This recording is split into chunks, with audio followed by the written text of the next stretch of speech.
Hello, everybody. Welcome to another episode of Timberlinks Innovations. My name is Ryan. I'm actually going to piggyback off of some posts that I saw earlier from some of my friends across the country. The big one being Eve from Otterraft Bushcraft down in Texas. The big press with a lot of things is exposure, media, names, who's wearing what, the attachment that goes with that feeling of, oh, well, this celebrity has this or that. Number one, no one gives a shit about celebrities or singers or any of that. No one gives a shit. They're actors. Um, People that are on survival TV shows, that's kind of a clip toss. I would go with 90% of that's bullshit completely, and 90% of the people there bullshit. 10% are probably real bushcrafters, real survivalists, and out of that, you might have 5% or that are actually there for the real reason is to test themselves, forget about the money. When it comes to certain things like that, the Wojtek knife was designed because I had gear failure from a very expensive knife. And I'm not going to throw the name out there because it's not somebody's specific fault when you get something secondhand that's super expensive and you go and beat the shit out of it like it's a skateboard at the X Games, and that's exactly what I do. When it came to building the Wojtek knife, I don't see the ability to sell a knife that is the same price as a handgun. So in the same token, it's a matter of where it's made, how it's made, the kind of material that it's made to make a price that's affordable for other people. That's the whole thing, is that I want to make something that's industrial grade, not military grade. If you think military grade's good, put down your crayons and Google why military grade exists, and know this, that is the cheapest shit possible, that's made in the biggest bulk possible. They do not care how long it survives because they don't care how long you survive.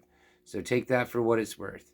Moving on to certain things like backpacks and stuff like that, like, yeah, there's a lot of huge names out there like Kelty and North Face. They're okay and all, but I've destroyed stuff that's like a $400 backpack in 30 days. I go with Martington top backpacks because they're of a good price and a good quality.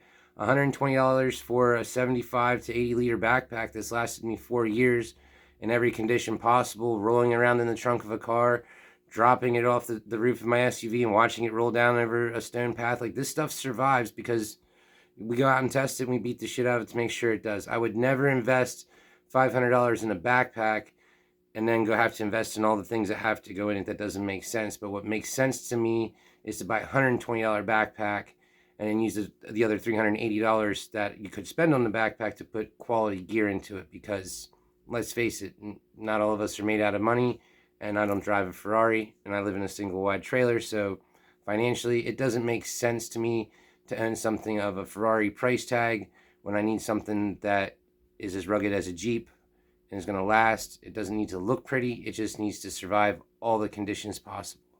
And that's where a lot of us come into play. It's, we test gear, we make our own gear, we work with each other to make sure that this stuff is good quality and is of a good price.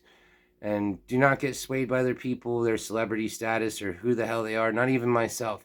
I'm just a regular average blue collar guy here in central Pennsylvania. I work an everyday job, and my hopes is to use my knife design one day to sustain my own life.